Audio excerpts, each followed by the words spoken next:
no nosso Centro Universitário IESB, no âmbito, portanto, do 12º Congresso de Ensino e Pesquisa, que nós realizamos.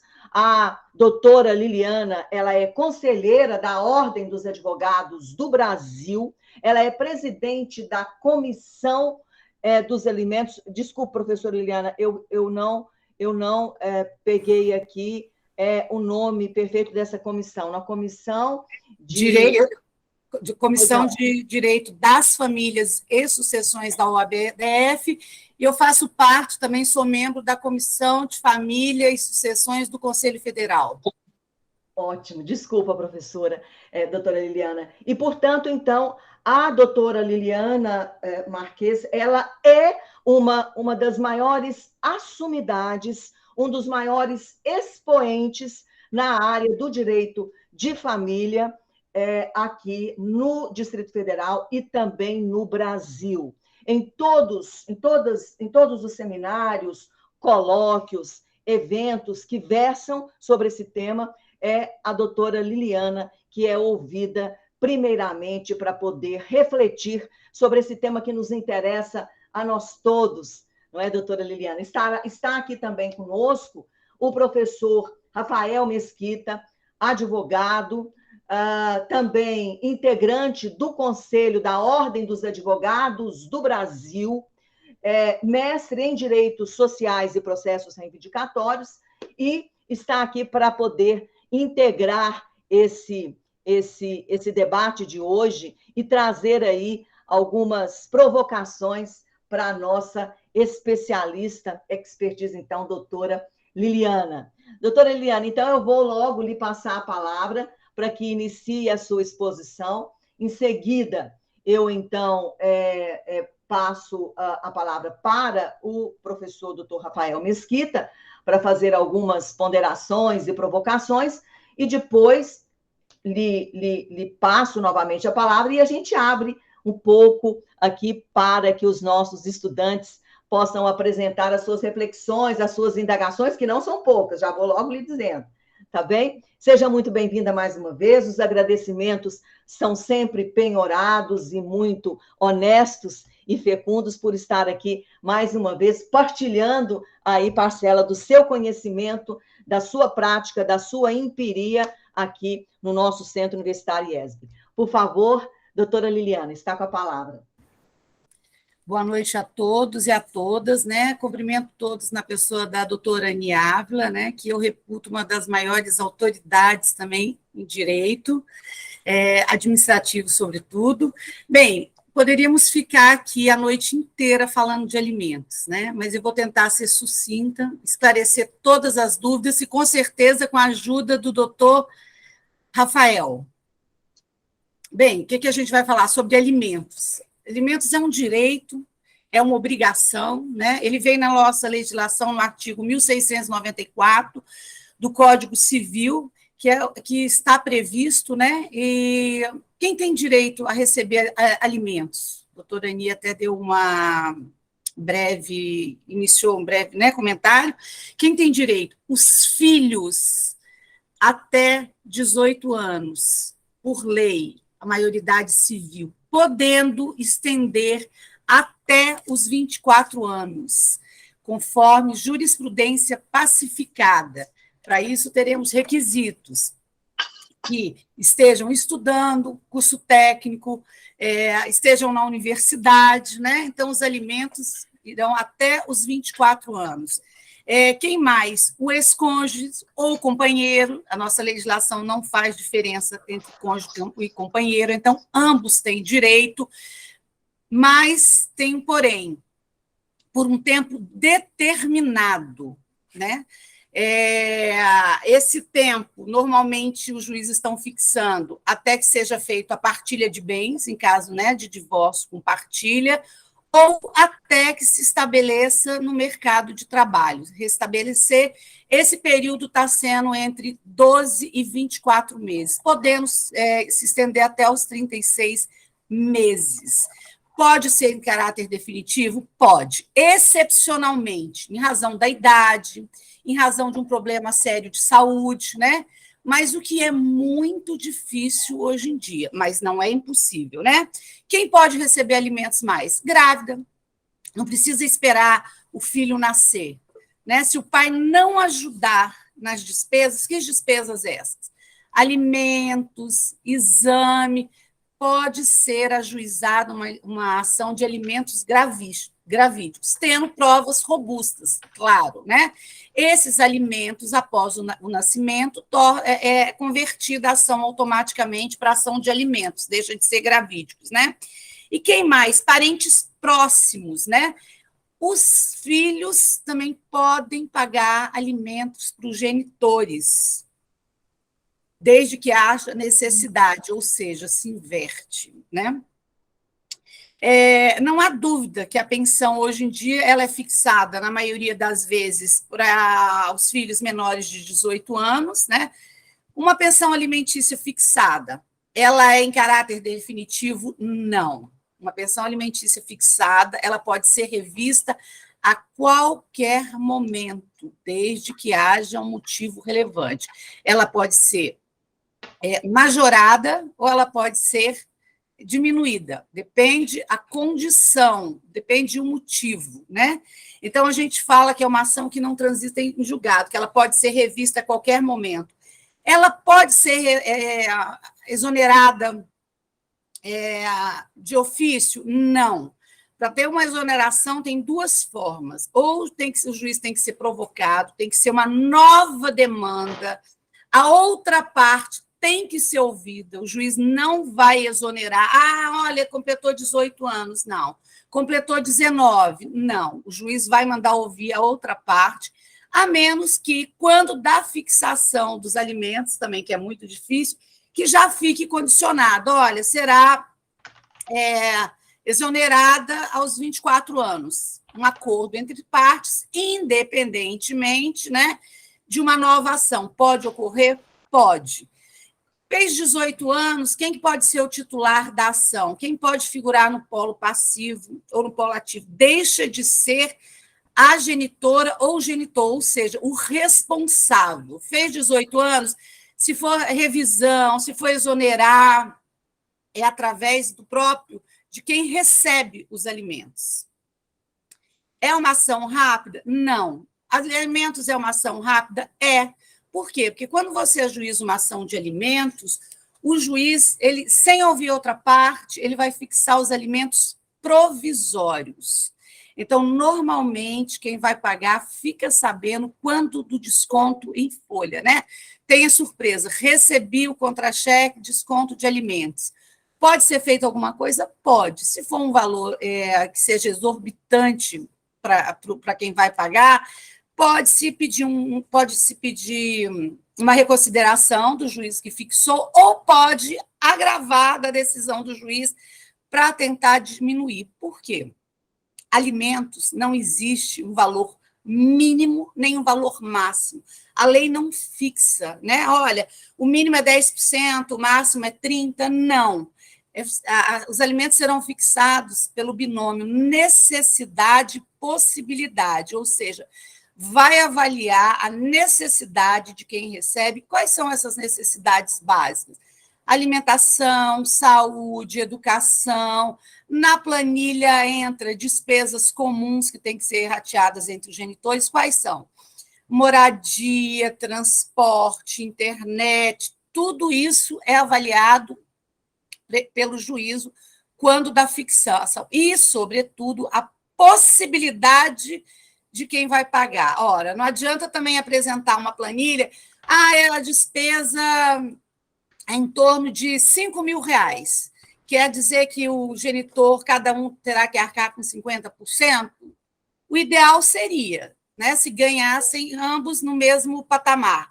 Mas acontece de um ganhar 3 vezes um dos genitores mais que o outro, então não pode fixar na proporção de 50% para cada. E outra coisa, quando separa, as despesas aumentam, né?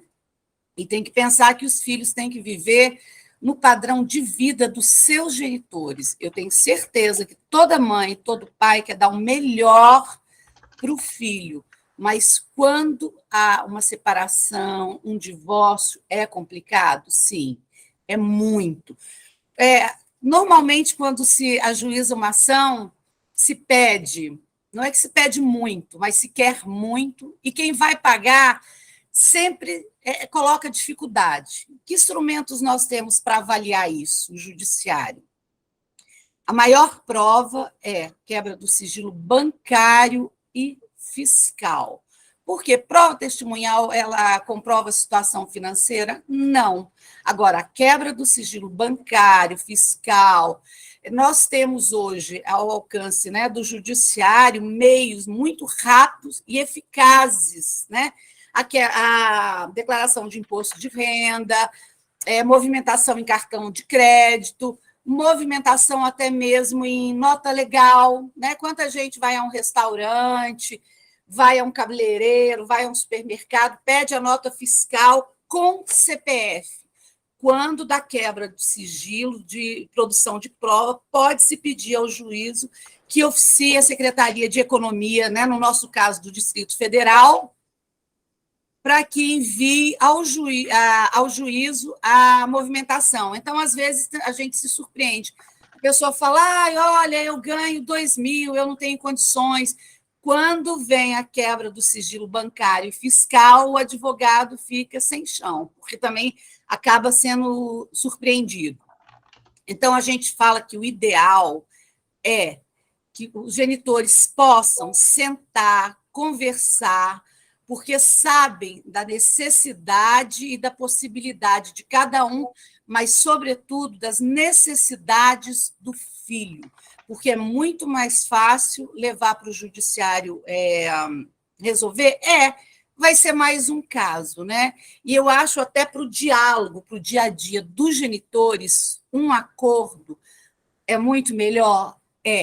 E o advogado hoje, que milita na área de família e sucessões, ele tem que ter uma advocacia mais voltada para a mediação, para a conciliação, porque na nossa área o conflito, o dia a dia já é complicado. E os operadores do direito, seja o magistrado, o advogado, o Ministério Público, eles vão estar ali em determinado momento, vamos resolver a parte técnica, mas a vida continua e tem um ser ali que precisa de proteção do Estado, da sociedade, que é o menor, que é o incapaz, né?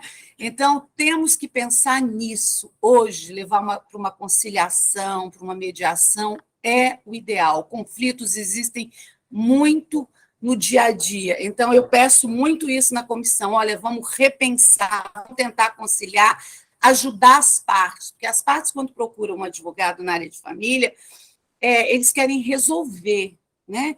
Eles têm aquela primeira consulta que o advogado vira meio que um psicólogo, uma primeira consulta dura de 2 a 3 horas. A gente fala que nos 3 primeiros meses de um cliente na área de família é como se fosse um paciente na UTI, ele precisa do advogado o tempo inteiro. Ações na vara de família, a gente fala que dão filhotes, é um divórcio que vai para uma alienação parental, são os alimentos. Às vezes vai para Maria, às vezes não. Hoje está muito comum. Cai na Maria da Penha, né? Então, os conflitos vão aumentando, uma coisa que seria oportunizado de resolver de uma forma mais simples, mais célere, não, vai crescendo e as ações vão uma demanda. Olha, alienação parental, ele não deixa eu ver, e às vezes se preocupa em ver a parte do outro, e não o que eu posso fazer para melhorar, né? Então, isso é muito importante. Eu estou falando muito rápido, doutora Ani. Tá ótimo, tá excelente.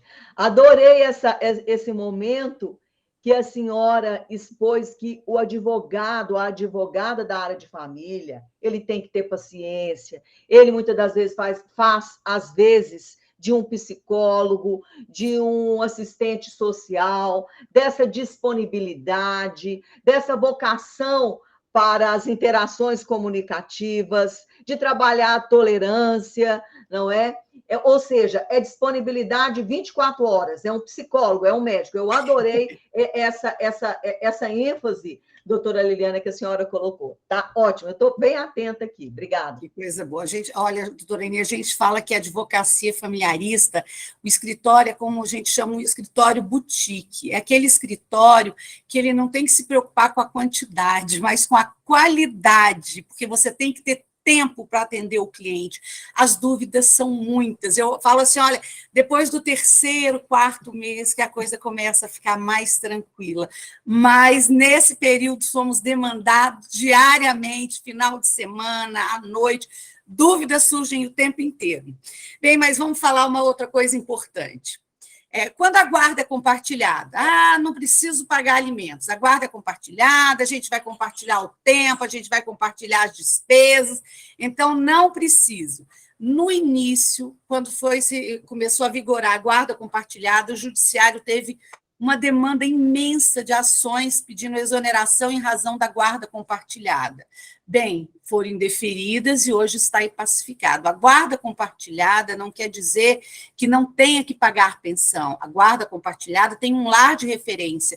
E quem tem um lar de referência, olha, ele normalmente é o titular do contrato junto à escola, junto ao plano de saúde. Então, tem despesas fixas? Tem. Então, guarda compartilhada continua pagando pensão. A gente fala assim, quem já viu alguém procurar o judiciário? Olha, eu quero aumentar a pensão, estou dando muito pouco. Ninguém, mesmo em acordo, né? A gente vê demandas para reduzir. Infelizmente, com a pandemia, tivemos motivos relevantes, muita gente perdeu o emprego, muitas empresas fecharam. Então, quem pagava pensão num patamar alto e que perdeu o padrão, teve que acionar o judiciário para diminuir? Teve sim, mas acabou. Pode-se entrar com uma agora para voltar? Pode. E a gente fala o seguinte, durante a pandemia, as despesas dos filhos não diminuíram por estar em casa, aumentou. Você teve que contratar uma internet melhor, criança em casa se alimenta toda hora, né? Gasta mais energia, quer dizer, assim, então teve-se uma falsa impressão, olha, não está indo para a escola, então diminuiu as despesas. Não, as despesas não diminuem. Quem tem filho sabe a dificuldade que é. Como é que eu faço para entrar com uma ação de alimentos? Tem duas formas. Pode-se fazer um acordo extrajudicial, desde que atenda alguns critérios muito importantes, para que depois possa-se fazer, em caso de inadimplência, possa se executar, né? Então, tem que ser assinado por advogado, tem alguns requisitos que eu vou nominar daqui a pouco. Pode-se procurar um advogado particular. Eu não tenho condições de pagar um advogado. Ora, no Distrito Federal, em todos os estados, tem a Defensoria Pública e tem um núcleo de prática das faculdades que colaboram em muito, ajudam em muito, estão supervisionados e fazem um trabalho muito bom. Então, assim, não tem como dizer, eu não tenho condições. Tem. Brasília, nós temos quantas faculdades de direito, todas fazendo esse trabalho de excelência. Temos a defensoria, tem advogados. Então, é um direito. A mãe fala, mas eu não preciso, eu não quero, eu não vou atrás. Se eu não vou atrás para ele pagar a pensão, porque se ele não pagar a pensão, ele não vai vir atrás para ver meu filho. Primeiro a gente fala, não é o seu filho, é o filho de vocês. A gente vê muito isso em audiência. Ou a mãe ou o pai falar, meu filho, olha, o juiz não vê isso com bons olhos. O nosso filho, né? Nosso filho que a gente está criando para o mundo, porque não é propriedade nossa. Então, tem que ter muita atenção com isso. Tem o Ministério Público, que é uma figura muito importante numa ação de alimentos, ele está ali como fiscal da lei. Se fizer um acordo que não seja interessante para o menor, o Ministério Público vai intervir. Como é que pode ser fixados os alimentos? Os alimentos têm duas formas para serem fixados. Não tendo vínculo empregatício, os alimentos serão fixados em salários mínimos. Por quê? Porque tem um índice de reajuste anual. Então, imagina, olha, ganha 3 mil, ele vai pagar R$ 100. Se não vincular ao salário mínimo, algum índice, vai estagnar, vai ter que entrar no judiciário, vai ter que procurar o judiciário todo ano para fazer uma ação de revisão? Não, não dá. Então, não tem vínculo empregatício, salários mínimos. Ah, tem vínculo empregatício, então vai ser um percentual, que eu disse, não tem o mínimo e nem o máximo, necessidade e possibilidade. Ah, olha, eu aconselho, sempre que puder, seja em percentual. Por quê? Benefício, será que vai incidir sobre o 13º, vai incidir sobre as férias, importantíssimo. Chega dezembro, tem rematrícula, tem uniforme, tem um presente melhor, tem uma viagem melhor, tudo isso está embutido nos alimentos. Mas e se for em salário mínimo, então não tem 13º em férias? Não, não tem, mas na maioria dos casos, por exemplo, todas as ações, eu peço que tenha a 13ª parcela. Única em dezembro, hoje a gente pode acordar, não, olha, dá 50% em julho e 50% em dezembro, que é o período que as despesas aumentam, né, para o filho. E, às vezes, tem a falsa impressão, eu estou dando dinheiro demais, a mãe está gastando, né? A mãe está comprando roupa, está viajando, está indo para o salão. Gente, quem tem filho, se a gente tiver um caderninho e anotar as despesas diárias, né? Olha, criança passou na porta do McDonald's, passou na porta da loja de brinquedo. Gente, é muito difícil. Não vai querer roupa, não vai querer ir supermercado, mas isso não isenta, né? Então, assim, sempre acha que paga muito, sempre acha que recebe muito, gente. Mas se feito um cálculo, averiguado a necessidade, a possibilidade, é o binômio. Um juiz para fixar, ele vai analisar tudo isso. Mas se as partes conseguirem compor, levar para o juiz homologar, é o ideal, né? Do que se discutir 1 ano, 2. Brasília, nós temos 6 varas de família, nós tínhamos 7 varas de família, e 2 de órfãos, né? Então, tirou-se uma vara, diminuiu uma vara de família, a terceira deixou de existir, para criar a terceira de órfãos. Quer dizer, Brasília, nós temos 6 varas especializadas, sendo que nas cidades satélites a gente tem família, órfãos e sucessões. Isso deixa o juiz assoberbado? Deixa. Faz com que tenha demora? Faz. Mas, assim mesmo, são ações rápidas e que pai e mãe nenhum pode abrir mão. Não quero, não tem que querer, não é sua, é do seu filho, é um direito indisponível. Você pode ter a melhor situação do mundo, mas você não tem direito de abrir mão. Não vinculem a recebimento de pensão com convivência com o filho. Não vincule, porque uma coisa não tem nada a ver com a outra. E a gente vê isso, olha, não está pagando, não vai conviver, né? Eu estou falando a palavra conviver reiteradamente, porque nós tínhamos, antigamente, era visita, né? E hoje em dia não tem mais isso, porque pai não visita filho, pai convive com o filho, né? Inclusive, nós vamos fazer agora a OAB uma campanha junto ao judiciário, aos colegas, pai não visita, pai convive. E é verdade, é uma palavra mais carinhosa, mais aconchegante. Meu filho está convivendo comigo. Não, meu filho veio me visitar. Isso é horrível. Mas eu vou deixar o doutor Rafael falar um pouquinho, né? Porque senão vai falar, Liliana, não vou ser convidada para a próxima. Tá certo, obrigada, doutora Liliana. Agora mesmo, estão me enviando aqui várias perguntas, mas eu vou deixar primeiro passar a palavra para o professor Rafael para a gente depois conversar. Muito obrigada, professor Rafael. Eu vi que o senhor fez aí expressões faciais ali de muita alegria, quando viu que também os advogados do direito de família passam os mesmos, vamos dizer, as mesmas tensões ou felicidades que os advogados do direito de família, não é? Tem que ficar disponível 24 horas por dia, tem que prestar aquela atenção muito minuciosa, muito detalhada. Por favor, professor Rafael, lhe passo a palavra para suas ponderações. Perfeito, professora. Não há como iniciar aqui a minha fala sem antes elogiar a doutora Liliana Marques. Que live sensacional. Doutora Liliana, meus parabéns, é uma honra compartilhar aí uma cadeira ao lado da senhora no nosso conselho aí, na atual configuração lá na sede, na OAB. Eu tenho certeza, doutora, que os alunos que estão nos assistindo aqui, muitos têm uma vocação muito forte para a advocacia. E nós aqui no IESB temos esse lema, essa direção de trabalhar sempre a teoria e prática. Eu sei que a senhora tem muito a acrescentar no que diz respeito aos aspectos práticos.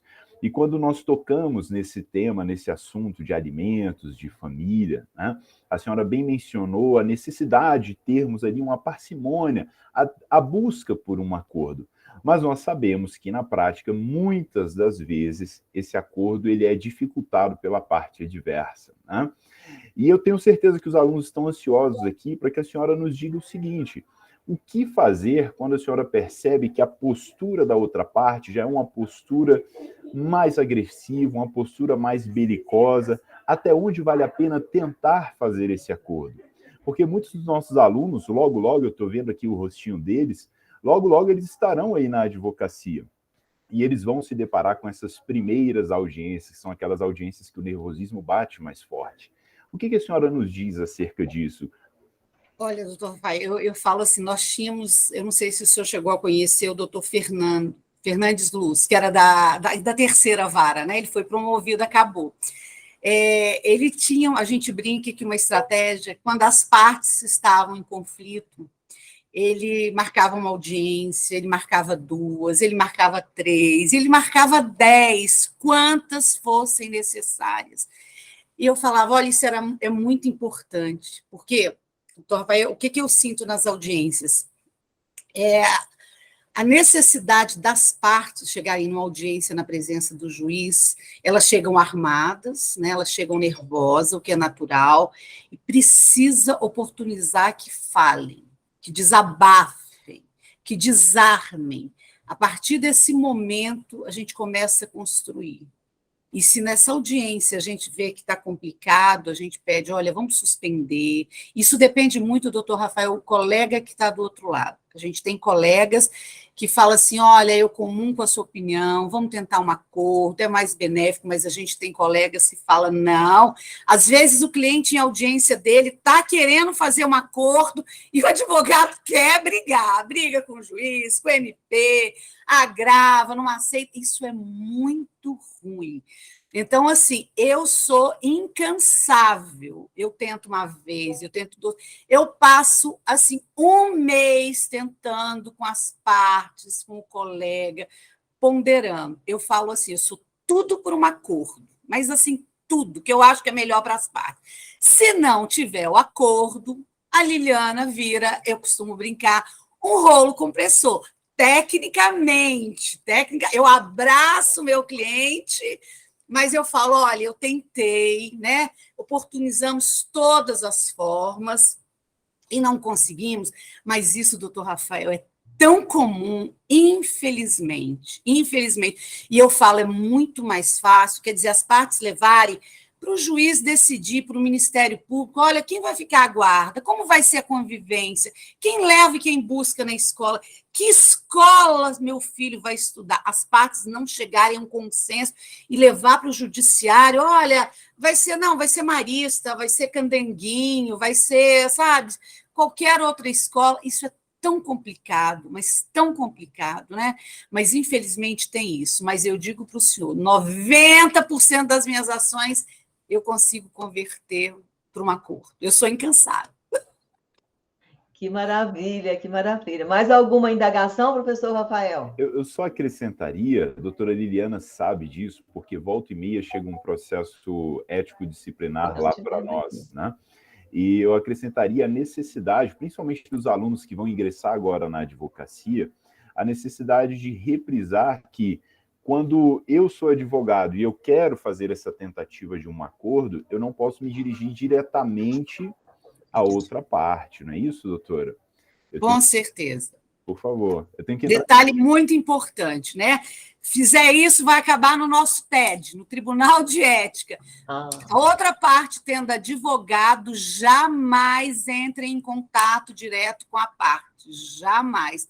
Contato entre advogados. Excelente, muito, muito bem ponderado. Doutora Liliana, olha só. Olha aqui o que vários alunos estão perguntando aqui. Tem um aluno meu que eu não vou... Ele pediu para não citar o nome dele, eu não vou citar, não, mas ele perguntou assim, de uma forma, eu acho que um pouco com picardia. É verdade que quem paga pensão é sempre o pai? Outra pergunta. Eu posso pedir alimentos antes mesmo do bebê nascer? Olha, na maioria a lei não faz distinção. Quem estiver com o filho, se na guarda unilateral, né, com quem tiver, se na guarda compartilhada, quem tiver o lá de referência.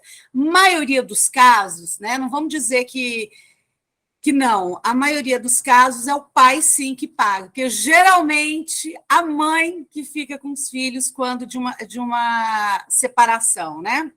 Agora, deixa eu até fazer um parênteses de uma notícia boa que nós tivemos agora, tem o quê? Uns 10 dias. Quem recebe pensão não vai mais pagar imposto de renda. Olha que coisa boa. Até este ano, quem recebia, ou seja, estava tendo tributação dupla, quem pagava pensão, pagava imposto de renda, vai continuar pagando, né? E quem recebia também pagava, podendo atingir a alíquota máxima de 27,5%.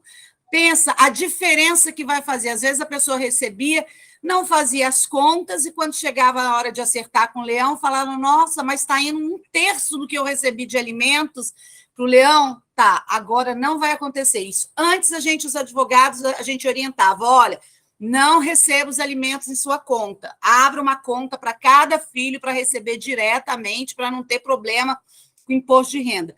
Ok, e quem pagou vai receber? Vai, os últimos 5 anos, ou seja, 2018 até 2023. Vai precisar entrar com uma ação na Justiça? Não. Basta entrar no site da Receita Federal, num programa próprio, e lá na teclinha onde você colocou rendimentos tributáveis, você tira aquele valor de lá, passa para os rendimentos não tributáveis, ok? A Receita promete devolver nos próximos lotes. E para o ano que vem, para quem não fez, ela vai rever o programa. Isso é uma novidade muito boa para quem recebe. Faz a diferença?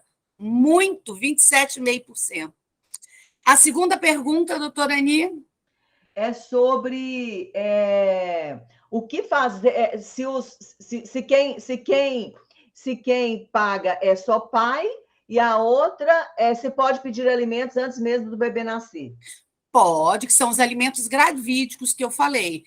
Está com 1 mês de gravidez, está com 1 semana, tem provas robustas, entre no judiciário e peça alimentos gravídicos. Para ajudar em quê? Na alimentação da grávida, na realização de exames, para fazer o enxoval, né?